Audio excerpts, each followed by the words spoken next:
trabajar hombro a hombro con otro y proyectar una comunidad más equitativa. Eso es lo que nos muestran las historias de hoy.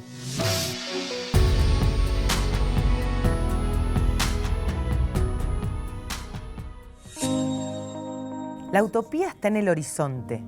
Camino 2 pasos, ella se aleja 2 pasos y el horizonte se corre 10 pasos más allá. Entonces, ¿para qué sirve la utopía? Para eso, sirve para caminar. Victoria es psicomotricista y forma parte de una fundación que tiene por objetivo generar vínculos sanos y amorosos entre la comunidad.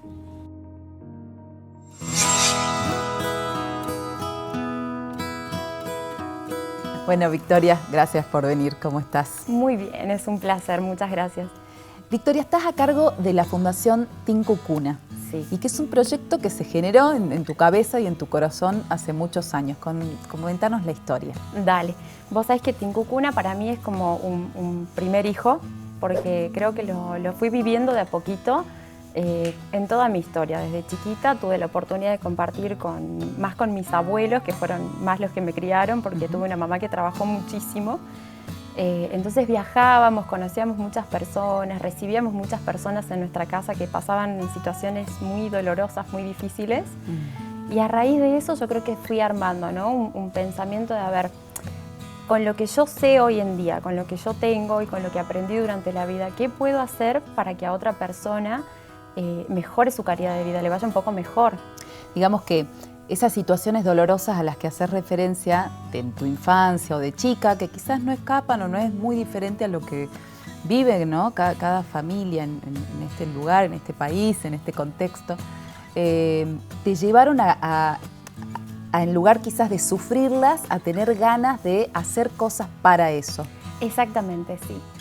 Yo, gracias a Dios, dentro de esta crianza que yo tuve, que fue muy amorosa y muy comprensiva, también pasamos muchas necesidades, entonces entendíamos nosotros en esa crianza que era importante ser una parte activa para el otro, el uno para el otro, es decir, del vínculo familiar primario, apoyarnos, acompañarnos, solventar los sueños, ir acrecentándonos entre nosotros esas posibilidades que teníamos. Entonces, creo que desde ahí parte, ¿no? Desde la posibilidad de poder ver como tangible que se puede cambiar la realidad a partir del simple estar y escuchar, el acompañar, el ser un hombro en quien otro se pueda apoyar.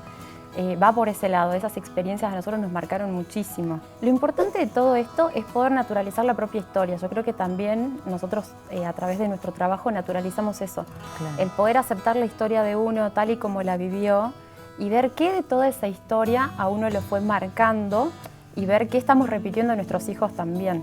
Entonces, desde ahí va partiendo esto de la calidad de los encuentros que vamos a tener a futuro. O sea, nuestra historia de la infancia y toda nuestra vida nos va marcando y va dejando huellitas chiquititas que hacen que en algún momento nosotros, cuando nos encontramos con otro, tengamos una determinada forma de percibirlo, de recibirlo, de aceptarlo. Y ahí, por ahí sale el nombre de Tincucuna también, que es el encontrarse.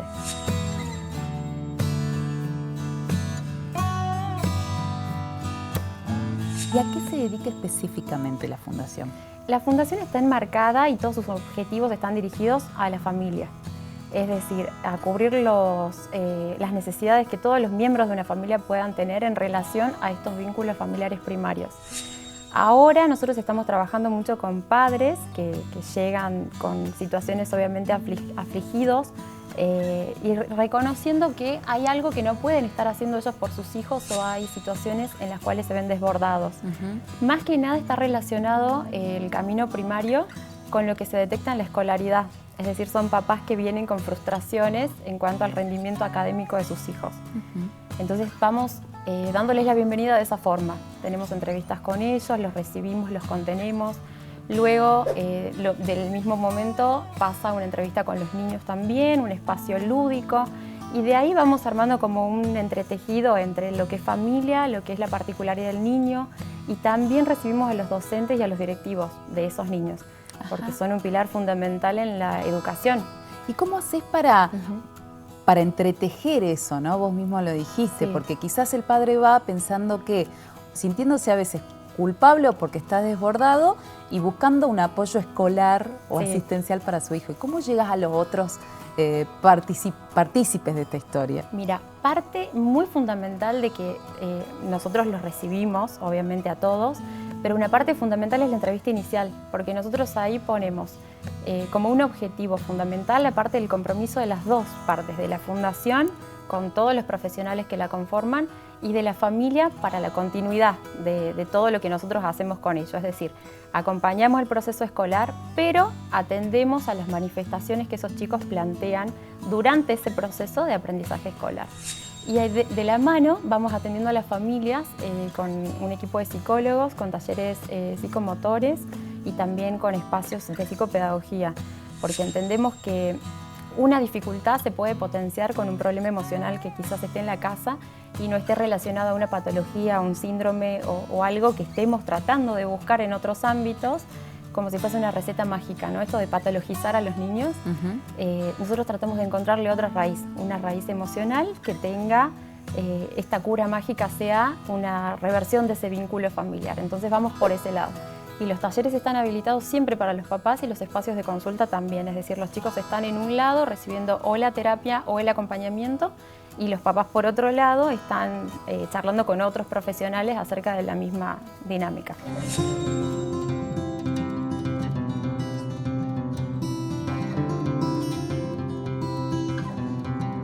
¿Y te acordás cuando esto de ser un sueño y ser una idea, que estábamos hablando de cómo surgió, empezó a ser una realidad o tomaste la decisión para empezar realmente a hacerlo? Sí, hubo un momento, que fue un día particular que yo la verdad que no me lo olvido. Estaba jugando con mi nena, una tarde estábamos solitas, soy mamá de una niña de 4 añitos, y bueno, empecé a verla a ella y recordar esta infancia mía, ¿no? Y también analizar un poco qué de esas necesidades emocionales de mi infancia estaban todavía latentes. Y también pensar en ella, qué necesidades podrían estar latentes en ella ahora, y yo por trabajar, por estudiar y por un montón de otras cuestiones quizás no estaba prestando mucha atención. Ahí también me vi atravesada como mamá, es decir, madre primeriza, niña de 4 años, hay un montón de situaciones que no las puedo abordar. ¿Qué me está pasando como mamá? Entonces esas preguntas, ¿no? ¿Qué como hija necesito y qué como madre necesito? Son las que determinaron que me levante y escriba los objetivos de Tincucuna y empiece a gestionar lo que era la parte legal. Claro. Así que partimos de ahí. Después de obtener la parte legal, empezamos a convocar a profesionales que, gracias a Dios, son unos ángeles. Llegaron caídos del cielo y tienen todos esta visión sociocomunitaria. Son muy ricos en conocimiento y muy amables entre todos, digamos, ¿no? Se armó como una gran familia en la que todos compartimos conocimientos y cruzamos información y estamos todos muy unidos con esto. ¿Y esto existe hace 2 años? Esto existe legalmente ya hace 1 año. Ajá. Recién cumplimos ahora el 15 de agosto, el primer año ya legal, digamos. Y habiendo recorrido este año, ¿qué podés decir de los chicos y de la gente que fue pasando, ¿no?, por la fundación?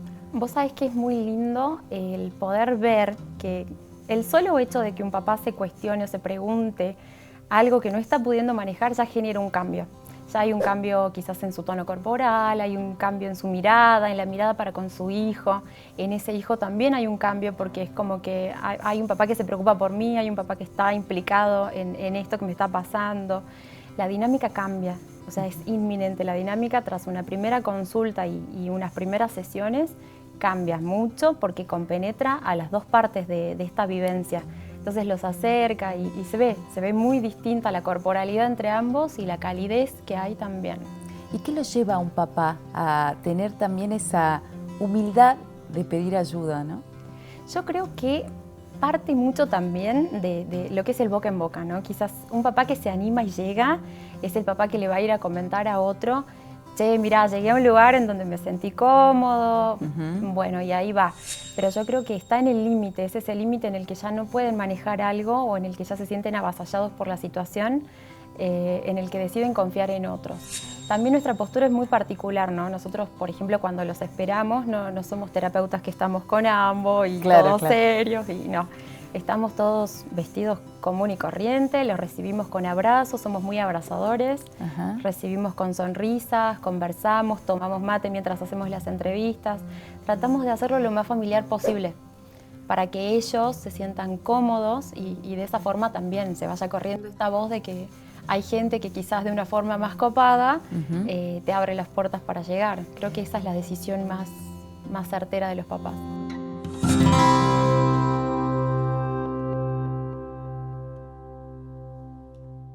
¿Y qué te pasa a vos cuando ves a esos chicos y cuando los ayudás? ¿Te ves a vos de esos 4 años quizás? Ay, sí. En la mayoría me veo yo reflejada, muchos. La infancia es algo que nos atraviesa mucho y marca mucho las ausencias más que las presencias quizás, ¿no? La presencia en calidad, no en calidad de tiempo, en cuánto tiempo estamos con los hijos y demás, sino más que nada en esta calidad de escucha, en cómo son nuestros abrazos, nuestras miradas, el tono de la voz te marca, la forma de decir las cosas te marca. Y cuando sos chico recibir eso es muy importante. También está esto de la ausencia que yo te decía. Hay muchos chicos, por ejemplo, de la mayoría que recibimos nosotros, son historias en las que hay una ausencia muy fuerte de una parte de la figura paterna o materna, cualquiera de los dos. Hay chicos que son criados por los abuelitos o por los tíos, y esa ausencia es la que más nos está determinando a nosotros el camino a seguir, digamos, ¿no? Es como tratar de resignificarla e ir viendo eso. A mí, por ejemplo, también en mi infancia me atravesó mucho una ausencia que me acompañó toda mi vida hasta que la pude gestionar. Cuando la pude gestionar es como que me saqué 50 kilos de encima y empezó todo de nuevo. Y eso es lo que nosotros queremos para ellos, es poder gestionarlo a tiempo en mamá, en papá, en los chicos, en los abuelos, porque todos tenemos esta historia de ausencias o presencias, para que tenga ese límite, ese corte y desde ahí continúe una nueva historia. Bueno, Victoria, te agradezco muchísimo, es increíble lo que hacen, es increíble y nosotros vamos a colaborar desde acá para que se conozca y más padres y más personas y más niños puedan acceder a esto. Serán todos bienvenidos. Muchísimas gracias. Gracias.